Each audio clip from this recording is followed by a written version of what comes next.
Hello everyone and welcome to Journey to Success Radio, a show featuring people and companies who are making a positive contribution to the world.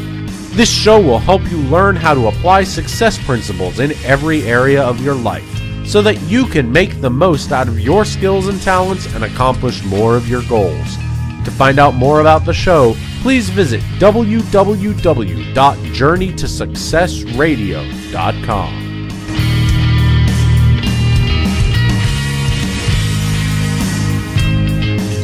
Hello, everyone, and welcome to Journey to Success Radio. My name is Tom Too Tall Cunningham. I'm a resiliency expert and Napoleon Hill Foundation certified instructor, helping people to think, speak, and act positively through the many and varied challenges that life throws at us.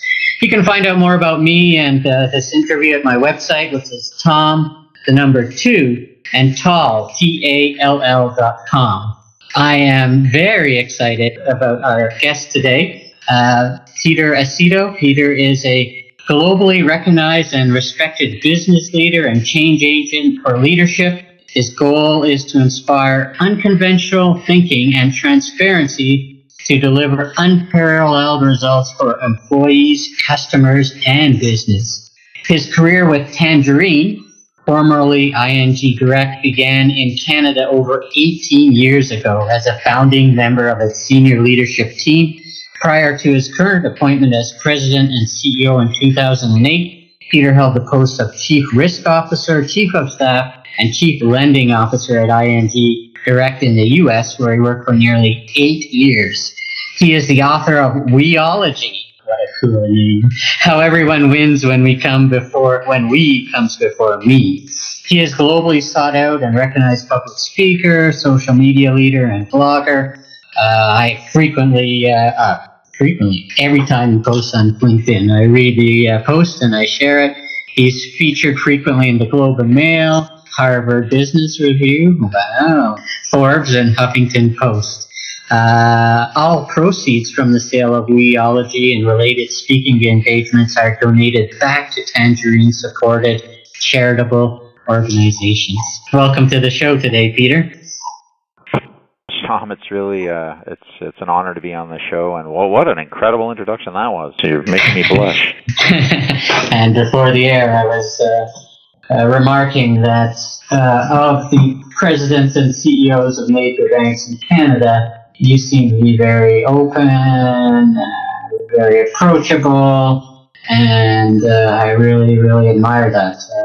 You can be, if you're president and CEO of a major bank in Canada, it probably makes you somewhat of a stuffed shirt, and I don't think of you that way at all. It seems like if I were working for you, you could probably walk into your office and just have a normal conversation, and so I admire that about people who advance in corporate ranks, that they can, as my dad said, still put their pants on one leg at a time. Thanks, Tom. And just one so I do put my pant leg on one leg at a time. And just one correction is I actually don't have an office. There are no offices at Tangerine, so we have an open concept, and that includes everybody, regardless of level. And it certainly helps with this approachability. It helps with transparency. It demonstrates different kind of leadership.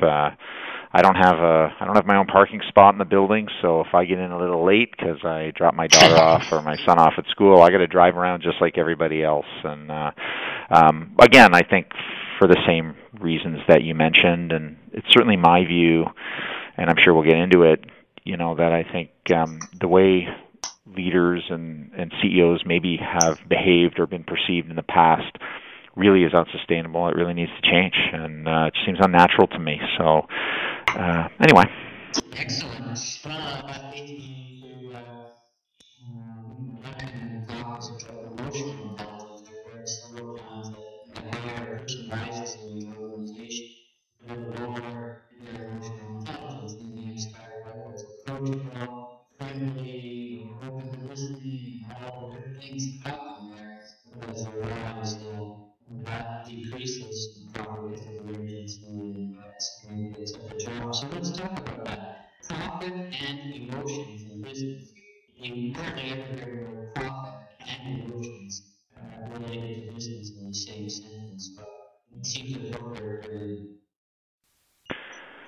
Yeah, I did. It certainly is something that I've thought about and certainly talked about. And the first thing is, we are in a business, so I run a business, and certainly the objective of making of a business. I mean, a business needs to make money in order for it to continue to succeed. But is it? Are we looking quarterly? Are we looking annually? Are we looking for something a lot more sustainable? And I think. And what are the drivers of profitability? In the end of the day, it really distills down to a few things for me, or maybe one most important thing, and it really is kind of what weology is about, right? Which is, if leaders focus their time and energy on employees, and if employees are excited to come to work every day, and if they can be themselves at work like they are in their personal lives, they'll love working for you. They'll be excited about your business. They'll be happy. Your customers or potential customers will feel that, and they'll want to be customers of your business. They'll want to refer their friends and family to your business. They'll want to do more with you. They'll want to talk about you.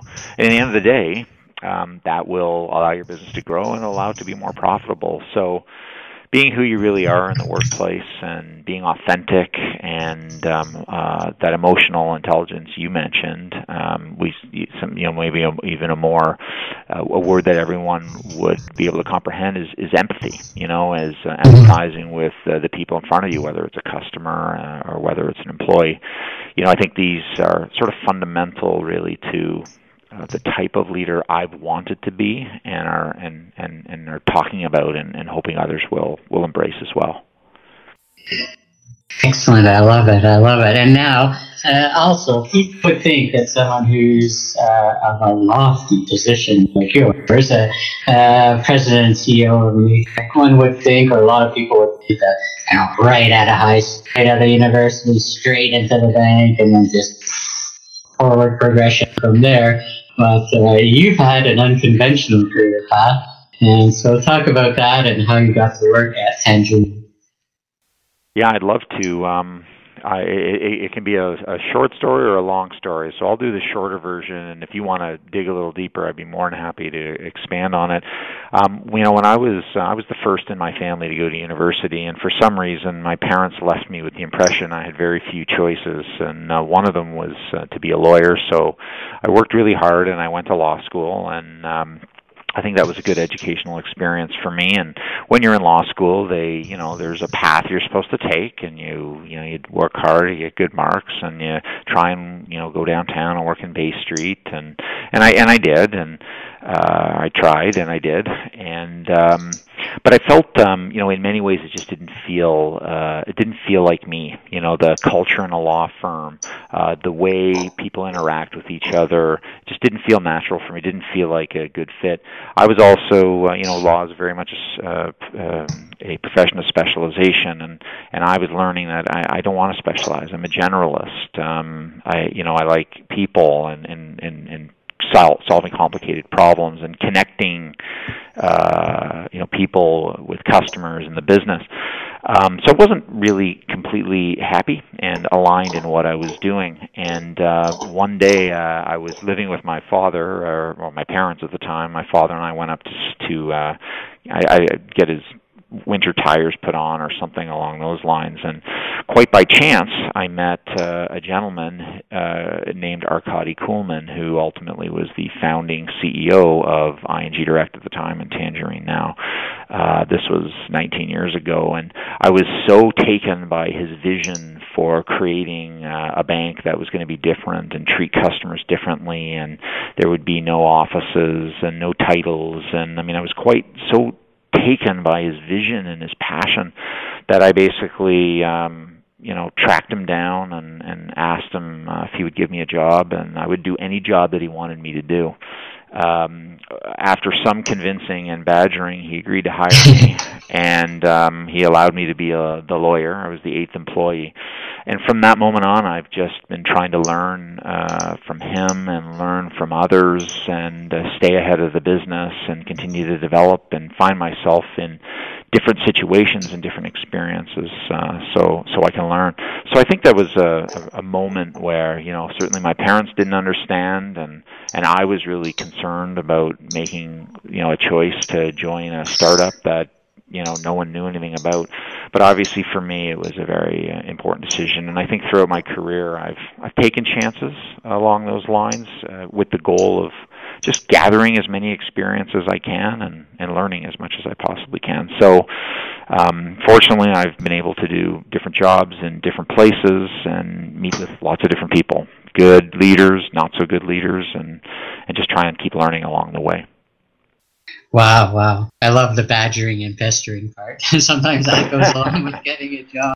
Let me ask you this, though. I find that behind a lot of successful people are great parents. And sounds like you had great parents, and it's not always easy to go to them after you've finished a fancy degree and say, well, I'm not really enjoying this, and look for something else. Talk about your parents a bit, because they sound like they really helped you get to where you are.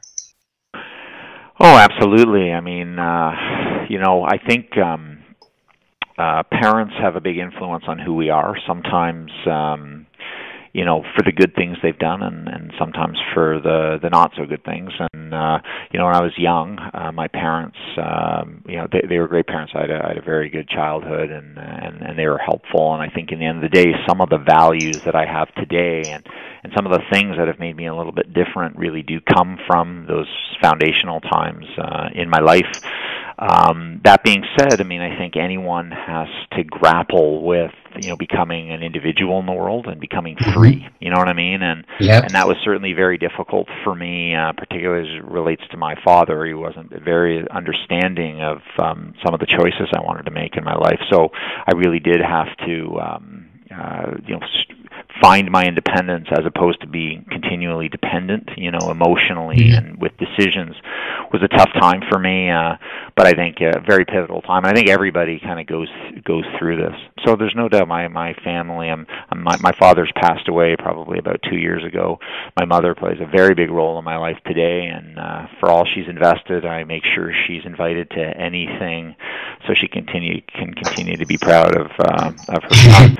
I also have a wife and 3 kids, and I like to explain that at work people listen to me, and when I'm with my mother, she makes me feel very big and important. I go home and my kids do a wonderful job of re-shrinking my head down to its proper size. So it creates a really good balance in life to have those different elements. Right. What's a president and CEO to a kid? It's like, it's just my dad.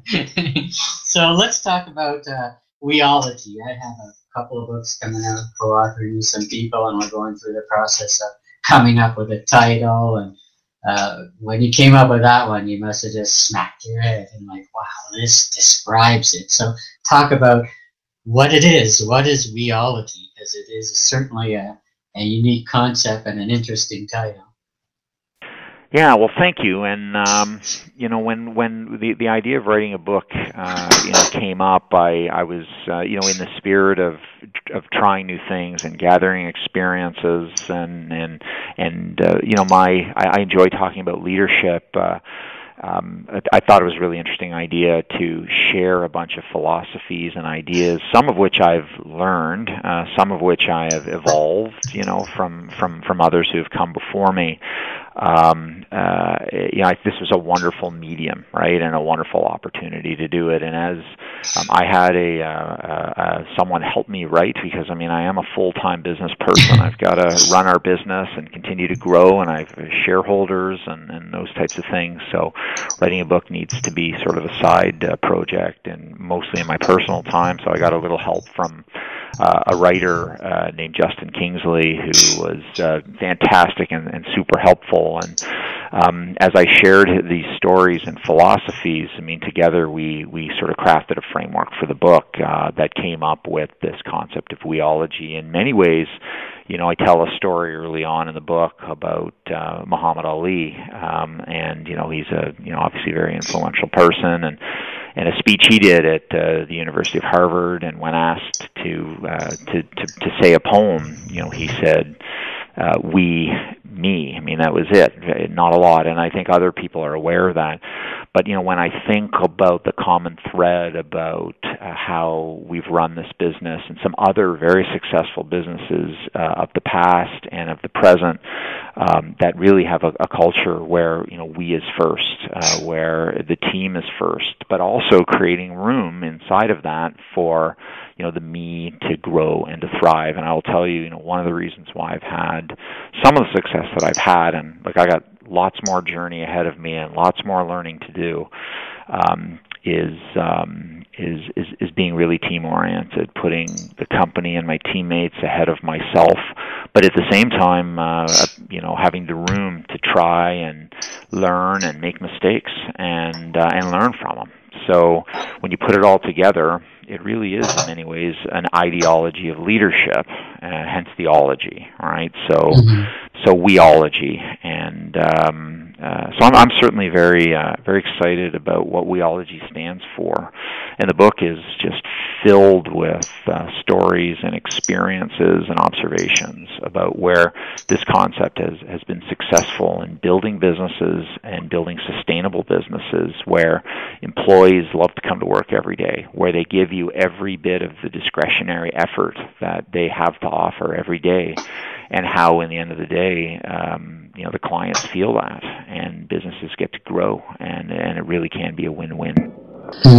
Wow, powerful concept. Now, when you're the president and CEO of a major bank, in the first place, people are going to, especially employees, are going to watch what you do and listen to what you say. But now when you put it into a book with all your concepts and principles and ideas in it, now they even know exactly what you believe and what you wrote about. So how do you go about living that weology concept at Tangerine? You mentioned one thing, that no reserved parking spots and just an open concept. I'd love to park in your spot or the closest spot. I got Peter this time. But how do you live out that concept with the position you have, regardless of whether you're talking specifically to people, employees? They are watching what you do and what you say.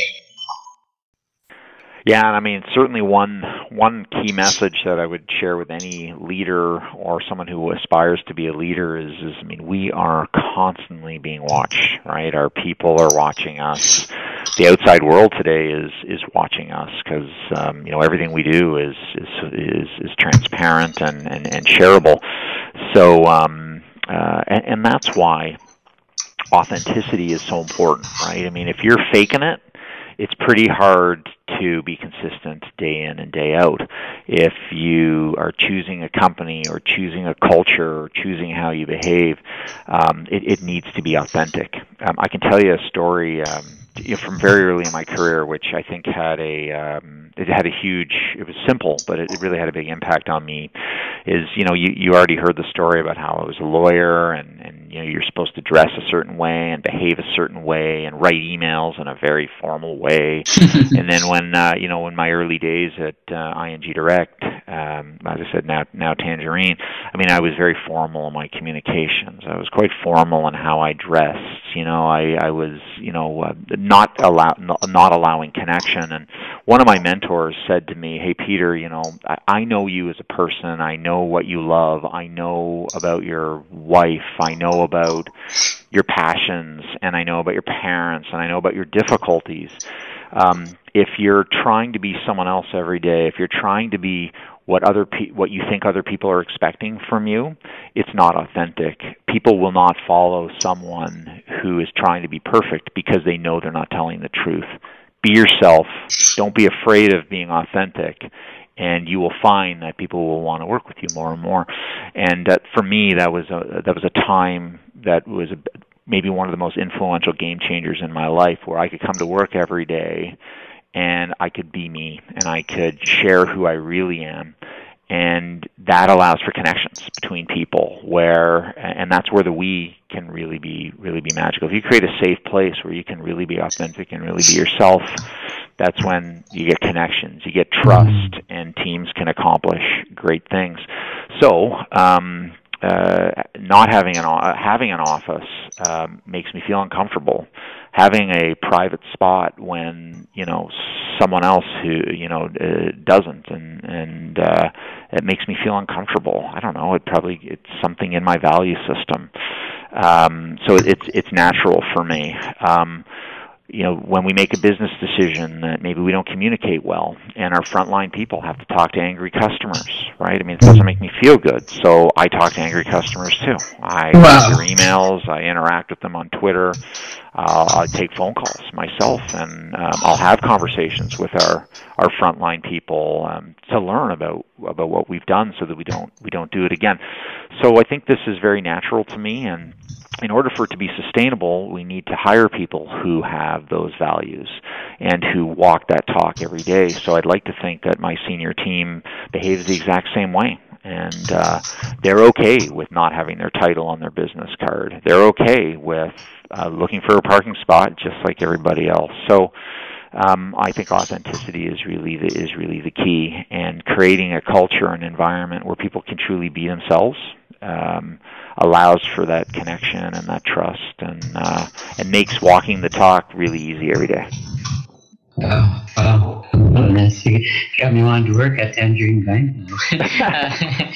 Talk about now the evolution of your leadership, this transparency and authenticity. Authenticity is a big word, and it is important that you always remain authentic. And you've mentioned about removing barriers between yourself and your employees. Now, that's nice to say, but you're a big company, a lot of employees.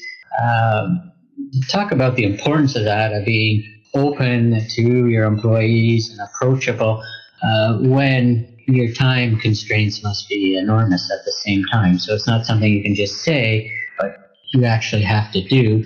And so talk about how you've been able to remove those barriers and your evolution of your leadership style. Yeah, no, I'd love to. So what I'd like to say is that leaders need to be strategic, and they need to do things that they think are strategic. And of course, we have an obligation to drive results, right?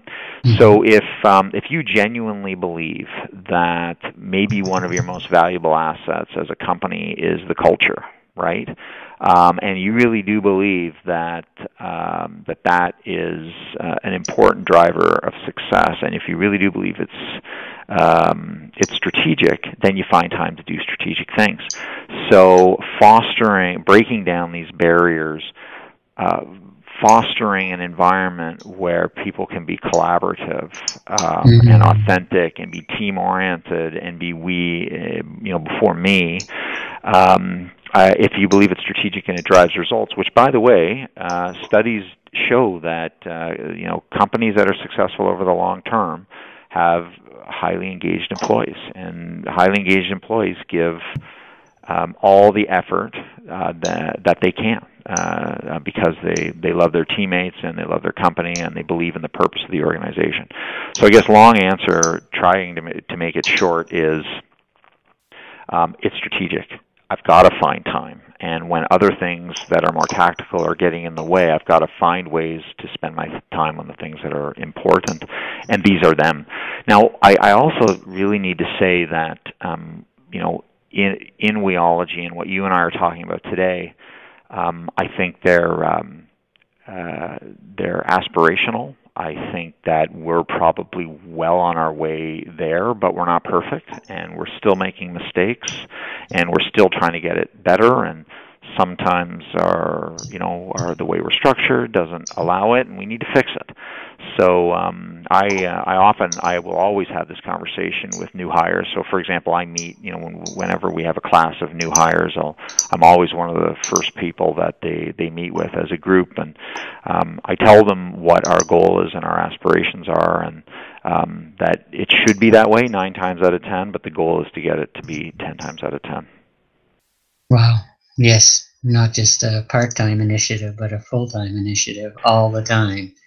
Yeah, and I think that's the expectation of the other leaders in the organization. I mean, we have 1,000 employees. We have 2 million customers. We're growing, very rapidly. We're also adding products and services, so we're adding complexity. So there's only so much I can do, right? I mean, so as I've learned and as I've evolved, right? I mean, I can't take the organization on my back and say, follow me. It's not sustainable. We need to have leaders in the organization that we train and we reward to behave in this way, and that's the only way that it can be scalable and sustainable and continue as you grow your business. Exactly. Now, it's you've talked about part of Weology, or the idea behind Weology is how important it is to move away from the bottom line, profit only focus to a people first strategy. And you're so correct there. People are who build your business, the ones who are, talking to those customers. And so that's part of your focus as a leader as well, as you mentioned earlier about a people first strategy. And how do you incorporate that, and I would say enforce it, but train it, incorporate it? Because as you mentioned earlier about doing it all the time, it's like professional sports. I bet Wayne Gretzky had a lot of days where he was sore, tired, miserable, depressed, busy, but every time he stepped on the ice, every time was his best effort. That's hard to do for most people. Yeah, it sure is. So, when this has been really interesting transition because, as we said right from the very beginning, I was the 8th employee of a brand new, of a new company, and so very entrepreneurial. We now have 1,000 employees. We're in a few different locations. We've got a lot more customers. We used to have one product. Now we've got multiple products and deeper relationships with our customers. So we can't continue to be the same type of entrepreneurial company that we were 18 years ago. So the analogy I use is we were a very successful child. We've been a very successful teenager, but we need to be very successful adults. And in order to go from, just because you've been a successful teenager doesn't mean you're going to be a successful adult. So you need to continue to grow and evolve. So we've had to, we've got a purpose, and I think we've got a very clear strategy. But we also have things that we expect of our leaders at Tangerine. So we call them leadership competencies. So we've got to create these frameworks in order for this to be repeatable, and so that when we hire people, we're hiring the right kind of people. When we're coaching, when we're training, when we're developing people, that we're developing for these competencies that will allow this to continue on and be sustainable. And we're training the next leaders. I mean, as our chief people officer says to me, I started in a very junior role at Tangerine, and I was fortunate enough to get this role. Well, the next CEO is probably working in our call center right now, and we've got to find a way to find these people and help them get the experiences and the competencies so that they can be everything that they can be and hopefully stay within our business. So this is what we're trying to do. One thing that we've really had to introduce as we've gotten bigger is sort of demanding candor, for example. So we now have a fairly clear view about what we expect from leaders and what we expect from associates all across the business. And we're trying to increase the amount of and the frequency of and the recency of feedback and candor. So my team, for example, that report directly to me, I mean, they've demanded from me more honesty and candor, right? I mean, I'm an affiliative person. I care about people.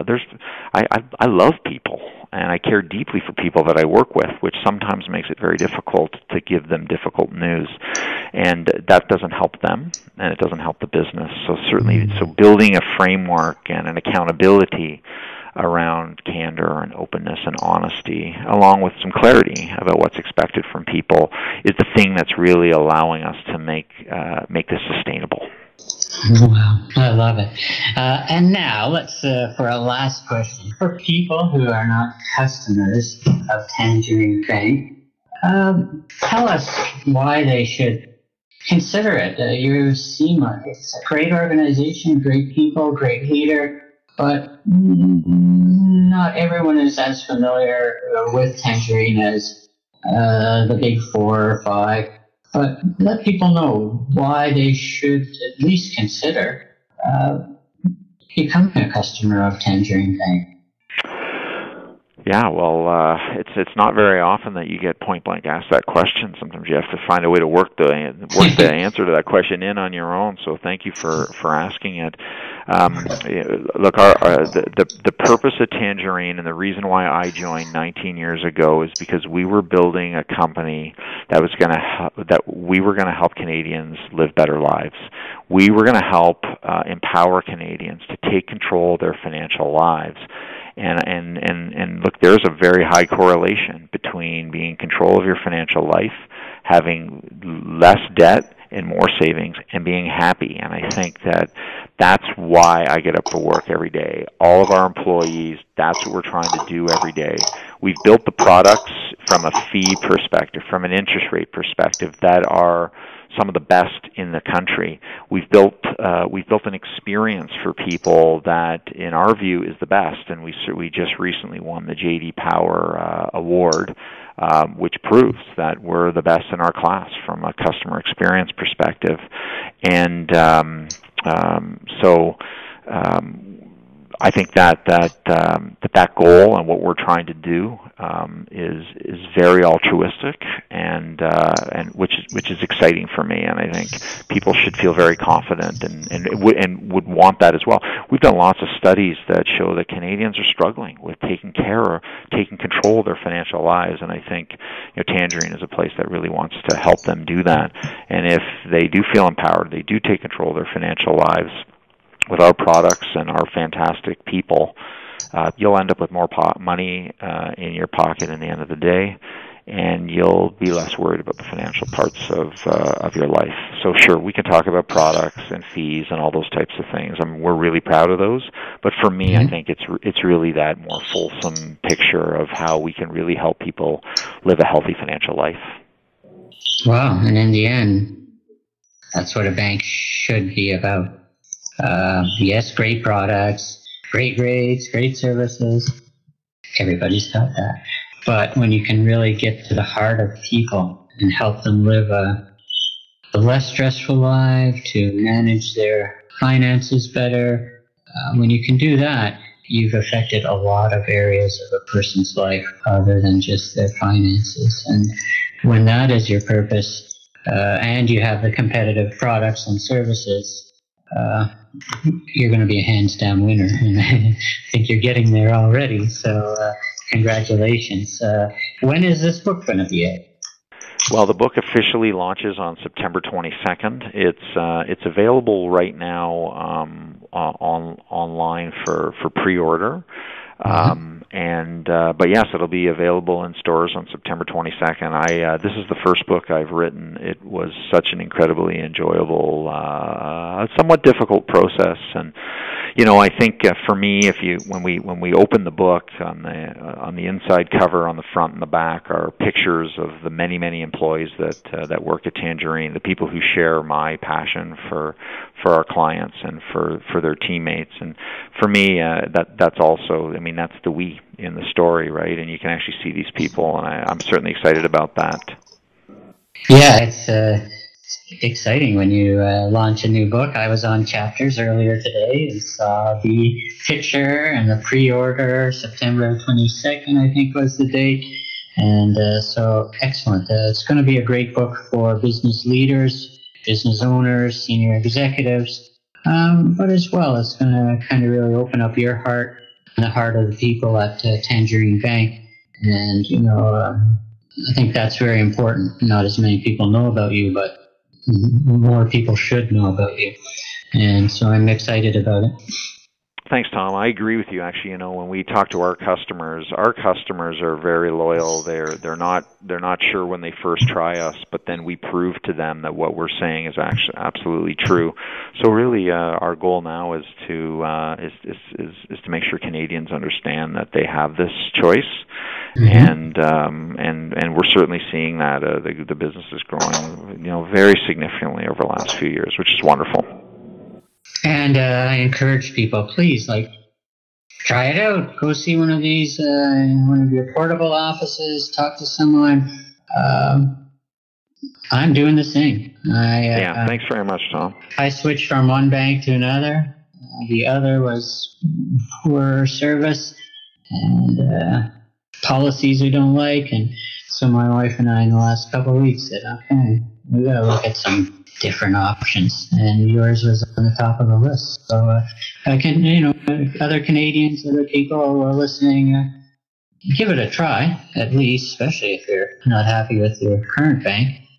Even if you are, maybe there's services you offer that they don't, and no law against having more than one bank look after more than one service for your company. So please check it out, try them out.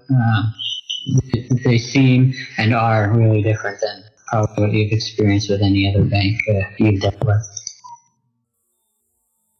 Thanks so much for your time today, Peter. I appreciate it. Have yourself an amazing day. Thanks so much, Tom. Much appreciated. Take care. Thank you for listening to this episode of Journey to Success Radio. If you or anyone you know would like to be interviewed for the show, email Tom at tom2tall.com for details.